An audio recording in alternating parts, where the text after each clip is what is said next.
Hello everyone. তো কেমন আছো এসএসসি 27 এবং 28 ব্যাচের স্টুডেন্টরা? আজকে আমি তোমাদের আবারও নিয়ে এসেছি দ্য কমার্স ক্যাম্পাসের হিসাব বিজ্ঞানের আর্থিক অবস্থার বিবরণী, একটা কনসেপ্ট নিয়ে। কি সেই কনসেপ্টটা? একটা নিট দেনাদার নিয়ে। আমরা দেখেছি না যে আর্থিক বিবরণী একটা চলতি সম্পদে নিট দেনাদার নির্ণয় করতে হয়। সেই নিট দেনাদারটা কিভাবে নির্ণয় করতে হয়, কি কনসেপ্টে গেলে তুমি সহজে পারবা, আমি সেই টেকনিক্যাল কনসেপ্টটাই তোমাদের আজকে তুলে ধরতে চাইছি। তো তোমরা সবাই ওই জিনিসটা ভালোভাবে দেখো। তো প্রথমেই দেখো, নিট দানাদার আর্থিক বিবরণীতে আমরা যে বিশুদ্ধায় বিবরণী করি না, তারপর মালিকানা সত্ত্ব বিবরণী করি, তারপর আর্থিক অবস্থার বিবরণী করি। ওই আর্থিক অবস্থার বিবরণীতে আমাদের কি করতে হয়? সম্পদ সমূহ এক পাশে করতে হয়, দায় সমূহ এবং মালিকানা সত্ত্ব এক পাশে করতে হয়। দুটা পাশ মিলে তাহলে বোঝা যায় মানে অঙ্ক সম্পূর্ণ হয়েছে। তো তোমাদের যখন সম্পদ নির্ণয় করতে হয় সম্পদ সমূহ, তখন তোমাদের চলতি সম্পদ, স্থায়ী সম্পদ, তারপরে হচ্ছে বিলম্বিত সম্পদ, এই সম্পদগুলো আলাদা করে একসাথে যোগ করতে হয়। তো যেখানে চলতি সম্পদের দেনাদার একটা কিন্তু চলতি সম্পদ, সেই চলতি সম্পদের দেনাদার যখন নির্ণয় করব, তখন সেটা কিভাবে নির্ণয় করব সেটা দেখো। দেনাদার ঋণ মিলে থাকা দেনাদার তা থেকে নিট দেনাদার বের করতে চাইলে সমন্বয়ে নতুন কুঋণ এবং নতুন কুঋণ সঞ্চিতি বাধিত হবে। বুঝো, আমরা যে রেওয়ামেল দেখেছি না, প্রশ্নকে রেওয়ামেল দেওয়া থাকে না, ওই রেওয়ামেলটা কিন্তু শুদ্ধ, পরিপূর্ণ একটা শুদ্ধ রেওয়ামেল, ওই রেওয়ামেলে কোনো ভুল নাই। ওই যে রেওয়ামেলে দেনাটা দেওয়া থাকে, ওই দেনাদার থেকে যখন আমি নিট দেনাদার নির্ণয় করব, যদি ওই অঙ্কের মাঝে সমন্বয়ে যদি থাকে নতুন কুঋণ এবং নতুন কুঋণ সঞ্চিতি, তাহলে ওই নিট দেনাদার থেকে নতুন কুঋণ এবং নতুন কুঋণ সঞ্চিতিটা বাদ দিতে হবে। এখন নতুন কুঋণ এবং নতুন কুঋণ সঞ্চিতি কিভাবে বের করতে হয়, বা কি নতুন কুঋণ সঞ্চিতি এবং নতুন কুঋণ জিনিসটা কি, সেটা আমি আগের ভিডিওতে তোমার দিয়েছি, নতুন কুঋণ এবং কুঋণ নিয়ে আলোচনা করেছি। তো সেখান থেকেই এই দেনাদারটা করতে হয়। তো দেখো, দেনাদার যে থাকে রেওয়ামেলে 70,000, 80,000, 50,000 একটা অ্যামাউন্ট থাকে না দেনাদারের, ওই দেনাদার থেকে সমন্বয়ে যে থাকা নতুন কুঋণ এবং নতুন কুঋণ সঞ্চিতি, ওটা বাদ দিতে হয়। তো দেনাদার নির্ণয় একটা সূত্রও আছে, একটা সূত্র কি, এই যে দেখো, বকেয়া বিক্রি, নতুন কুঋণ ও নতুন কুঋণ সঞ্চিতি মাইনাস সমন্বয়ে থাকা আন্তঃফেরত। কি, বকেয়া বিক্রি যোগ করতে হয়, নতুন কুঋণ বিয়োগ করতে হয়, নতুন কুঋণ সঞ্চিতি বিয়োগ করতে হয় এবং সমন্বয়ে থাকা আন্তঃফেরত বিয়োগ করতে হয়। বুঝো, তোমরা যে দেনাদারটা নির্ণয় করবা, তোমরা দেখবা মাঝে মাঝে কিছু অঙ্কের মাঝে দেখা যায় সমন্বয়ে তোমাদের বকেয়া বিক্রি একটা লেখা থাকে, বকেয়া একটা কিছু লেখা থাকে, বকেয়া বিক্রি। ওই বকেয়া বিক্রিটা আমার দেনাদারের সাথে যোগ করতে হবে, এবং ওই যে সমন্বয়ে তোমাদের থাকবে যে নতুন কুঋণ এবং নতুন কুঋণ সঞ্চিতি, ওই দুটা কিন্তু মাইনাস করতে হবে। দেখো, ঋণ মিলে থাকা দেনাদার তা থেকে নিট দেনাদার বের করতে চাইলে সমন্বয়ে নতুন কুঋণ ও নতুন কুঋণ সঞ্চিতি বাদ দিতে হবে, যেটা বলছি। দেনাদার থেকে সমন্বয়ে থাকা নতুন কুঋণ এবং নতুন কুঋণ সঞ্চিতি বাদ দিতে হবে। যদি সমন্বয়ে নতুন কুঋণ এবং নতুন কুঋণ সঞ্চিতি থাকে তবে বাদ দিতে হবে, নাহলে দরকার নেই। পরে দেখো, সমন্বয়ে যদি বকেয়া বিক্রি থাকে তবে দেনাদারের সাথে যোগ দিতে হবে। কি বলছি? সমন্বয়ে যদি বকেয়া বিক্রি কথাটা লেখা থাকে, যে বকেয়া বিক্রি করা হয়েছে 10,000 টাকা, বকেয়া বিক্রি করা হয়েছে 5,000 টাকা, ওই অ্যামাউন্টটা যে অ্যামাউন্টটি থাকুক ওই অ্যামাউন্টটা তোমাদের দেনাদারের সাথে যোগ করতে হবে। ওই তারপর দেখো, যদি সমন্বয়ে আন্তঃফেরত বা বিক্রয় ফেরত থাকে তবে দেনাদার থেকে বাদ দিতে হবে। এই যে লাস্ট সবচেয়ে ইম্পর্টেন্ট যে বিষয়টা আছে, এই যে এখানে, এই যে সমন্বয়ে আন্তঃফেরত ও বিক্রয় ফেরত থাকে তবে দেনাদার থেকে তা বাদ দিতে হবে। আমরা এই যে বইয়ে উদাহরণ 5 নাম্বার একটা অঙ্ক দেখেছি না, উদাহরণ 5, উদাহরণ 5-এ তুমি দেখবা সমন্বয়ে কিন্তু বহি ফেরত দেওয়া আছে, আবার আন্তঃফেরত দেওয়া আছে। তো ওই অঙ্কে দেখবা নেট দেনাদার যখন নির্ণয় করতে হয়, তখন তোমাদের আন্তঃফেরত ও বিক্রয় ফেরতের যে অ্যামাউন্টটা আছে ওটা কিন্তু তোমাদের দেনাদার থেকে বাদ দিতে হয়, মাইনাস করতে হয়।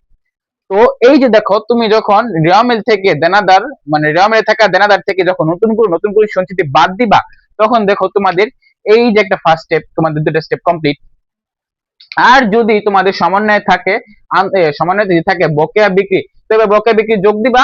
যদি নতুন কুঋণ থাকে নতুন কুঋণ বিয়োগ দিবা, নতুন কুঋণ সঞ্চিতি থাকে নতুন কুঋণ সঞ্চিতি বাদ দিবা, তাহলেই তোমাদের অঙ্ক হয়ে যাবে। আর যদি থাকে যে সমন্বয়ে আন্তঃফেরত বিক্রয় ফেরত, আন্তঃফেরত বা বিক্রয় ফেরত থাকে, তবে দেনা থেকে বাদ দিতে হবে। যদি এটা মানে মানে সবসময় অঙ্কে দেখা যায় না, খুব কম সময় এই অঙ্কটা পাওয়া যায় যে সমন্বয় আন্তঃফেরত দিচ্ছে প্লাস বই ফেরত দিয়ে দিচ্ছে।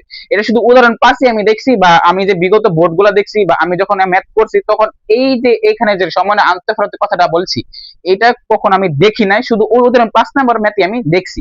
এই যে নতুন কুঋণ এবং নতুন কুঋণ সঞ্চিতি বকেয়া বিক্রি, এটা কিন্তু অনেক ইম্পর্টেন্ট একটা বিষয়, এটা কিন্তু প্রায়ই তোমাদের সমন্বয়ে থাকে।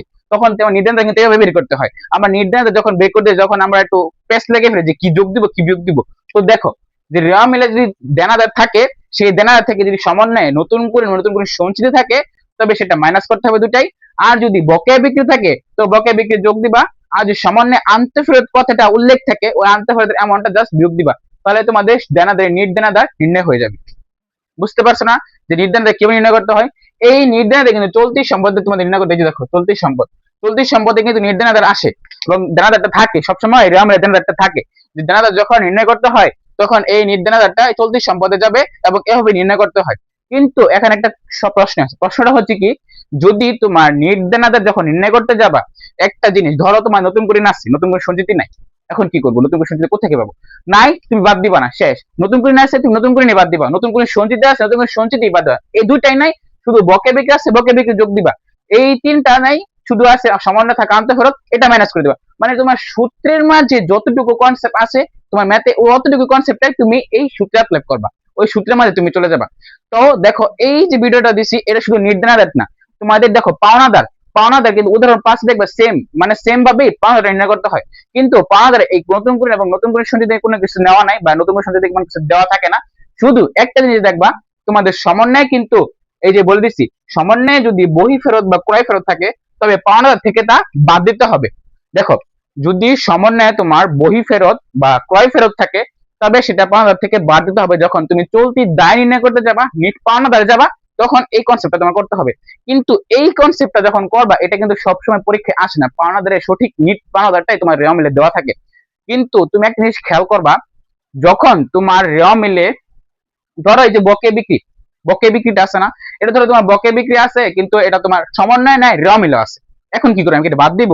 না, যা যা রেওয়া মিলে থাকবে ওটা ভাববা সবসময় ওটা শুদ্ধ, মানে সবকিছু কমপ্লিট করা। সমন্বয়ের যেগুলো থাকবে ওইগুলোতে যেন কি করবো, ওটা তারা হিসাব করতে যায় মিস করে ফেলছে, ওগুলো তোমাদের এন্ট্রি এখনো যোগ বিয়োগ করা হয় নাই। ওই সমন্বয়ে যে এন্ট্রি গুলো থাকবে ওই এন্ট্রি গুলো নিয়ে তোমাদের কাজ করতে হবে। বুঝতে পারছো? ওই যে তোমাদের সমন্বয়ে বকেয়া বেতন বা বকেয়া ভাড়া থাকে না মাঝে মাঝে সমন্বয়ে, ওই সমন্বয়ে কিন্তু ভাড়া যদি থাকে বকেয়া, তুমি বকেয়া যোগ দাও, অগ্রিম থাকে অগ্রিম বিয়োগ দাও, ওই কনসেপ্টে যাবা। যদি তোমার রেওয়া মিলে বকেয়া বিক্রি থাকে, রেওয়া মিলে থাকে, তখন সেটা কোনো কাজ করতে হবে না। বুঝতে পারছো? কিন্তু ম্যাক্সিমাম টাইম বকেয়া বিক্রি বা নতুন করে সঞ্চিতি 95 সময় তোমার এই তিনটা জিনিস থাকে, 95% এই তিনটা জিনিস থাকে সমন্বয়, সবসময় সমন্বয় থাকে।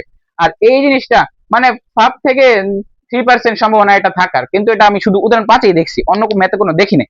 তবে এটা সেটা জেনে রাখো, এটা কিন্তু উদাহরণ 5টা তোমাদের বোর্ডে আসার মতো অনেক বেশি ইম্পর্টেন্ট। 100% ইম্পর্টেন্ট বলা যায় না, তবে অনেকটা ইম্পর্টেন্ট। 90% 95% সম্ভাবনা এটা, যেটা আমার নিজের ধারণা থেকে বলছি, যে ওই উদাহরণ 5টা অনেক বেশি ইম্পর্টেন্ট তোমাদের বোর্ডে আসার মতো। যদি একটু ম্যাথটা কঠিন করে ফেলে তো ওই ম্যাথটা দেওয়ার মতো একটা ম্যাথ, ওটা কিন্তু এখনো বোর্ডে মানে তেমন ভাবে দিছে না। আগে যেহেতু তোমাদের 10 নাম্বার ছিল একটা আর্থিক বিবরণী করতে গেলে, 10 নাম্বার, দুইটা সেন্সের কথা 20 নাম্বার, এখন একটা ম্যাথ করতে হয় 20 নাম্বারে। তো একটু ভেবে চিন্তা করে পড়াশোনা করো, একটু ভেবে সবকিছু করো। সেখানে দেখবা যে তোমাদের উদাহরণ 5 থাকবে, আর উদাহরণ 3 যেটা আছে ওই উদাহরণ 3টাও একটু ইম্পর্টেন্ট আছে। সহজের দিক দিয়ে 3টা ইম্পর্টেন্ট, আর কঠিনের দিক দিয়ে উদাহরণ 5টা সবচেয়ে বেশি ইম্পর্টেন্ট। তো আজকের এই ভিডিও ছিল আমার এই নির্দানাদারটুকু নির্ণয় করার জন্য। যদি তোমরা এই কনসেপ্টটা ক্লিয়ার করে থাকো, তোমরা বাসায় নোট করবা, সেম ভাবেই আমি যেভাবে আগে বলেছি কোন নিয়ে বিষয় নিয়ে, তুমি সেম ভাবে একটু পড়বা, একটু করে কনসেপ্ট করবা, একটু পড়বা, একটু করে কনসেপ্ট করবা। যেখানে তুমি আটকে যাবা ওইখানে তুমি পজ করে আমি কি বলছি কথাটা তুমি আবার শোনো। যদি তুমি তাও না বুঝো, তুমি নিজে যেটা বুঝো অঙ্কটা করো, যদি সলভ না হয় বা আনসার যেটা আসে সেটা না মিলে, তো তুমি আবার ডিরেক্ট আমাকে কমেন্ট করো, আমি আবার রিটার্ন ক্লাস তোমাকে দেওয়ার চেষ্টা করবো, এবং যতটা সম্ভব আমি বোঝানোর চেষ্টা করবো। এবং কোন জায়গায় তোমার মিস হয়েছে বা কোন জায়গায় তুমি বুঝতেছ না ওটা আমার ডিরেক্টলি কমেন্টে বলে দাও, আমি একটু বললেই বুঝে যাবো। তো আমি পরবর্তীতে মিস্টেকটা না হয় সেটা আমি খেয়াল রাখবো। তো আজকের এই নির্দিনাদারটাই ছিল আমার ক্লাস। সবাই এটা খুব ভালোভাবে দেখবা, এবং শুধু নির্দিনাদার না, তোমাদের এই নির্দিনাদারের বাইরে আমি কোরিন একটা ক্লাস দিয়েছি।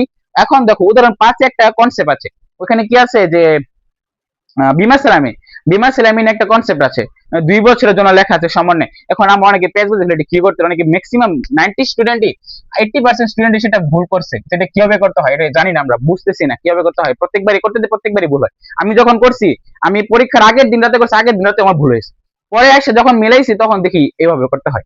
তো আমি ওইটা নিয়ে ওটার বিষয়ে আমি একটা ক্লাস দিব।